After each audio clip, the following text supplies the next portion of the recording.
to this program. Here we will be going through like a summary of the week's topic.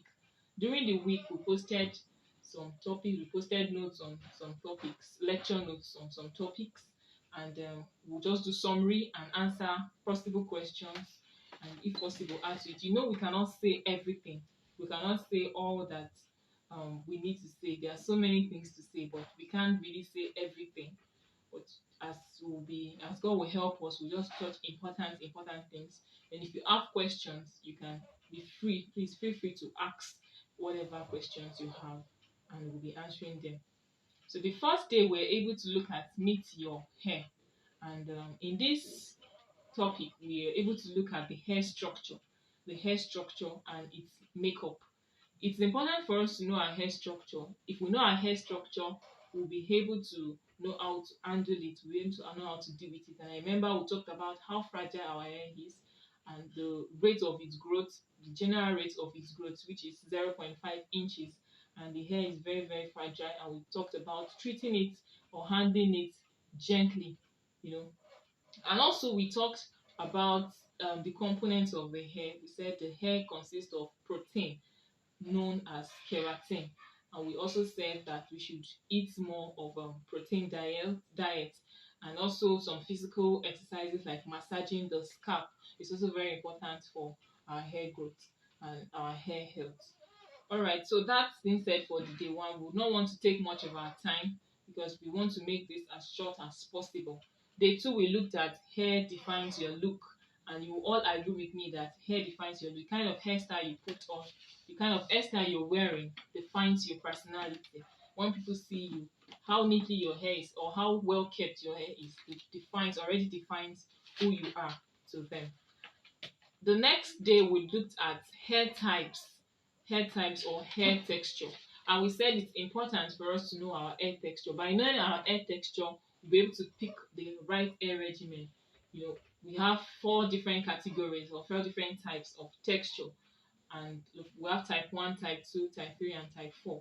But in this part of the world, most of us either have the type 3 or the type 4. I remember that each of these type have the sub, like that's the 3A, 3B, 3C, or 4A, 4B, 4C. Whatever type you have, there's no need to be bothered or there's no need to panic because it's just for you to understand what type of hair you're carrying and know how best to treat your hair. So, and a question was dropped as regards to this, asking on the hair care routine for type 3 and type 4. Now, I would like to say on that knowing your hair texture is not enough to totally decide what your hair care routine should be. Other characteristics are also important, such as your hair porosity, your hair elasticity, which we'll also discuss during the course of this training, and we've also dropped lectures on these characteristics. So, but to just give an answer to that question, I will say that if you are category type A3 or type 4, we know that our hair is full, our hair is kinky in nature or curly in nature.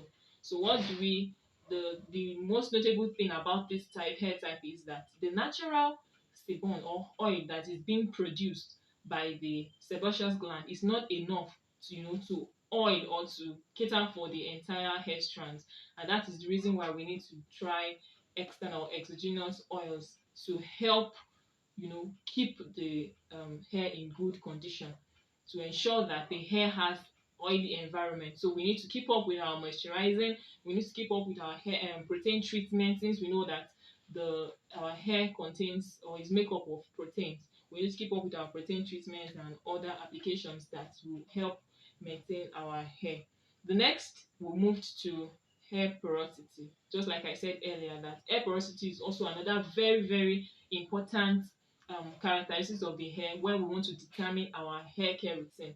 We should not just rush to conclusively pick our hair care routine, or because Mr. A, Sister A, or Mr. A is using this particular hair care routine, then we think that such hair care routine will work for us. No, we have to understand first our hair type. understand your hair porosity, understand your hair elasticity, and all those things will be put together to now define your own hair care peculiar to you. And if in case you're yet to be able to conclude or decide whatever your hair care routine, you can just chat me up or give me a personal notification, and I'll help you out on that. All right. So the next is hair porosity, and we said that there are three different kinds of hair porosity. We have the high porosity, we have the medium porosity, and we have the low porosity. What is the porosity? Porosity refers to the rate of absorption, absorption of moisture from by the hair, and how much the hair is able to retain, not just moisture, even products, whatever you apply to your hair, how much the hair is able to retain. Now, if our hair is highly porous, what that means is your hair is able to absorb products, absorb moisture at a very fast rate, and also will lose it also at a very fast rate, because the cuticle is opened, is at least is open, more open than other hair type, other hair porosity. So if you are high porous, there's a particular hair care you have to take note of. Then for medium porosity, this is kind of the best. The reason is because the hair is able to absorb moisture or products or protein at a medium level, and also which means it will also lose it, or yes, it also lose it at also a very medium rate. But if it's low porous, if you are low porous, what it means is that the cuticles are closed, they are more tightly closed, and it's difficult, very very difficult for it to absorb moisture or products. So by this, but if it's successfully able to absorb moisture or absorb whatever hair care routine you're giving it or hair care product you're giving it, it will definitely retain it for a long period of time. So I can say that that's like the advantage of low porosity. For the advantage of high porosity is that it's able to absorb them very fast, but the disadvantage is that it loses it very quickly. So now, whatever hair type, hair porosity you fall in, you don't have to be afraid. The fact that you understand your hair porosity is already a solution for you. So if you have a high porosity, what you just need to do is to keep on moisturizing. You have to be very more consistent with your level of moisturization. And if you're on a medium level, I can say that's like the best, because once you moisturize, you ensure that the level at which you lose it will be very very slow. But if you're on low porosity, now in this case, you will have to do some extra things. Now, what are the extra things? Okay, as a reminder again, the medium porosity, you should not, if you discover a medium porous, your hair is medium porosity, you should not also slack on your hair care routine. You should still keep up. You should still keep up with whatever you're choosing to do for your hair. Now, but if you're of low porosity, according to research that has been um, it has been seen that our cuticle, which is the outer layer, when put in heat condition, it tends to expand. It tends to open up. It tends to open up. All right, so it tends to open up, and thereby is able to absorb whatever your treatment you are giving it, whatever care you are giving it. So that being said, it means if you have low porosity, you try to put your hair in a heat condition so that it can absorb whatever application, whether moisture or protein treatment or whatever treatment you are giving it.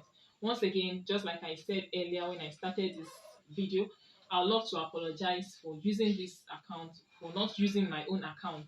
I had to use another account because of some technical issues. So, but I believe that as time goes on, this will not repeat itself. Thank you. All right. So now, as touching heat, I also have to sound a warning on that, or a caution on that. We should not allow too much heat. Level of heat we give to our hair should not be so much. You know, our hair is believed to be a dead, consists of dead matter. So that's why when you cut it, it will not pain. It will not, the hair doesn't pain. But at the same time, how do we know the level of heat our hair is able to tolerate? Now, if whatever level of heat you're applying to your hair, make sure it's the level of heat that your body can absorb, your body can take. Whatever your body can take, it's okay for your hair. But anything beyond that, please let's keep it away from our hair so that we don't damage our hair at all. Now, that being said, moving on to hair elasticity, we have three levels of hair elasticity. We have the low elasticity, the medium elasticity, and the high elasticity. In this case, the kind of the best is the high elasticity. For low elasticity, what that means is you need to keep up on. I've already explained how to know your elasticity. For porosity, I've explained how to know your porosity on the lecture videos that were delivered during the course of the week. So if you are yet to come across it, please just check on the group Hair Friends and watch it, and you get further details on this lecture. But this live video is just meant to give some touches, answer questions, and just note some important things. So hair care, what you should note when you want to in caring for your hair, if you have low elasticity, is you have to do protein treatment more of protein treatment. And if you have medium elasticity, you have to do more of moisturization. But if you have high elasticity, you're good. Yet you still have to keep up on all these things. Not that you slack. Don't just leave it and say yes, I'm high elasticity and just relax. No. Now moving on to the last topic for the week was we treated minimal breakage and detangling. Minimal breakage. Why is this important? It's important because you don't want to after knowing your hair texture, you've known your hair porosity, known your hair elasticity, and you are trying to do the needful, the hair treatment and the right hair care routines, only for your hair to start breaking or for you to start having issues with detangling. And that's the reason why this topic is also so very, very important. So for breakage, I would say that it is normal to lose hair, but you should not, when you start losing so much bulk of hair or too much bulk of hair, then that's not a good sign. But on a normal average level, there should be minimal hair breakage or hair loss. For detangling too, because of the nature of our hair is coily, is kinky in nature, so it's normal for it to tangle. But when your hair tangles, there are also some things you should do to detangle your hair easily so as to avoid breakage, so that all the efforts in knowing your hair better will not be in vain.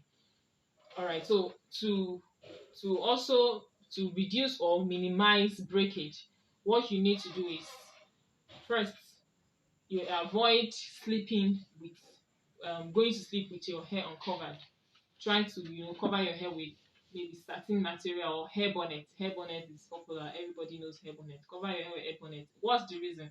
Because when we go to sleep, most times our hair, the friction takes place between our hair and the bed material in which we are lying on. So that's the reason why we have to cover up our hair with satin material or hair bonnet.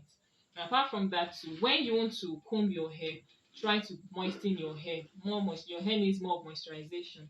Once your hair is moistened, you can comb your hair easily. Your comb slips through your hair easily, and there will be very very little hair breakage. Yeah. So and for detangling too, for you to detangle your hair easily, you ensure not to comb your hair dry. Don't comb your hair dry, and also do more of your finger when you're losing your hair. Do use your finger to first you know separate the hair, detangle the hair, then after which you use white tooth comb to separate the hair so that you avoid breakage. And that will be all for now. If you have any questions or you feel there are some things you need more clarity on, please do well to drop your questions and let us know what if there's anything peculiar to you that you feel has not been touched. Do well to drop it on the comment section below and we'll answer them. Thank you very much. Stay tuned for next week lecture on hair insufficiencies, where we'll be highlighting some general hair diseases or hair infections, their causes and how to treat them. Thank you very much. Do have a lovely time.